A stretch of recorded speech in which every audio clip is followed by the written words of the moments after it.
What's good, everybody? I'm BPC, and welcome to Competitive Origins MMA. Well, following UFC 260, Jon Jones engaged in public negotiations with the UFC. See, Francis the Predator Ngannou was able to score a second-round KO against Stipe Miocic to claim the UFC's heavyweight crown. And Jon Jones quickly tweeted after, "Show me the money." Now, this began a back and forth between him and UFC president Dana White. Now, Jon Jones actually also had communications with Executive Vice President Hunter Campbell.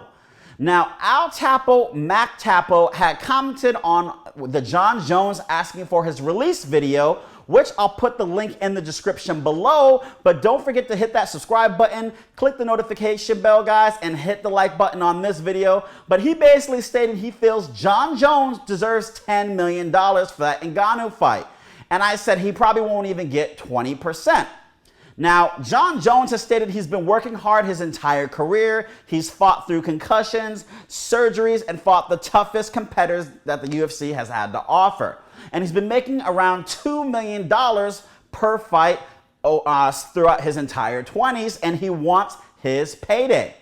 Now, Jon Jones communicated that he wants $8 to $10 million, or actually, he said $8 to $10 million is too low for a fight of this magnitude. So hold on, let's spin it back.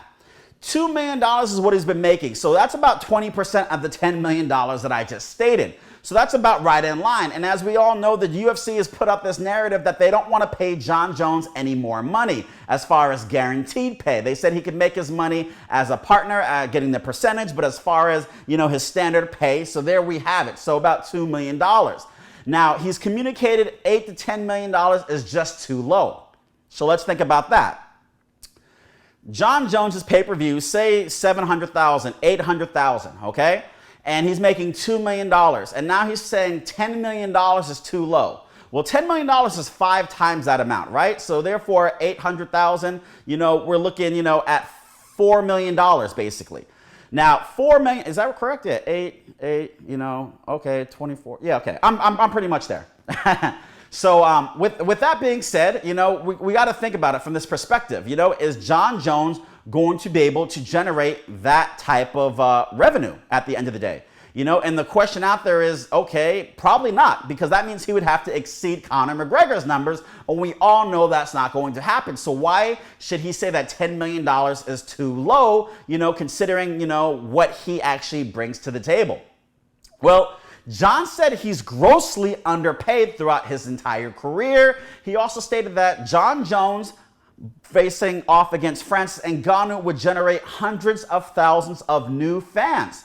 So that would actually benefit the UFC in the long run, right? And also you got to think about, okay, if he's been grossly underpaid, that $2 million he's been making, per fight, maybe it should have been a lot higher. And therefore the numbers that he's actually asking isn't such a significant stretch when you think about it. Now, we all know the UFC has made MMA what it is today. And therefore they basically have a monopoly over the whole situation, thus allowing them to pay fighters what they want to be paid. Like there's fighters, that are going out there fighting 20 for 20 to show up and 20 grand if they win, right? And then there's people like Conor McGregor that are getting $3 million to show up and then, 10 to 20s to 30s of $1 million on the pay-per-view back end. So there's a massive discrepancy, but there's also a massive discrepancy on what a fighter can actually generate for the company.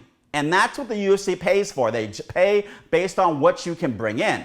Now, if they can get you for a lower price and get you to bring in a lot more, they're more than likely going to do that as well. So I totally get Jon Jones's perspective, where he's saying for a fight of this magnitude, he needs to get that big payday because he just doesn't feel he's been getting it over the course of his career. And there, I agree with. Now, Derek Lewis chimed in and stated that, I would take $8 million. I actually said it a little bit differently, but that's basically what he communicated. And Jon Jones quickly replied, he doesn't have 15 world titles. Now, that's true.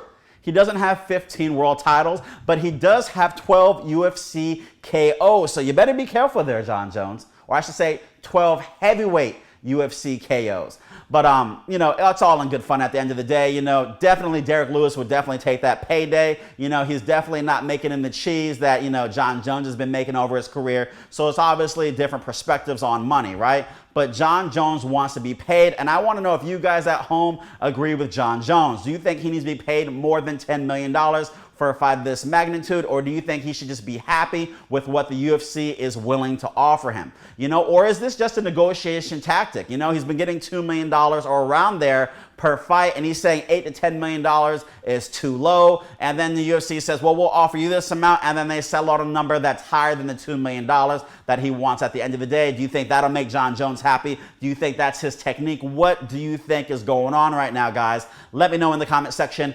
Go to competitiveorigins.com, type in promotion code MMA117 so you can get 10% off this Competitive Origins Get It Done t-shirt. Thank you for tuning in today, guys. I'm BPC, and remember, you've been competing since conception. Whether you're competing against yourself or others, Competitive Origins.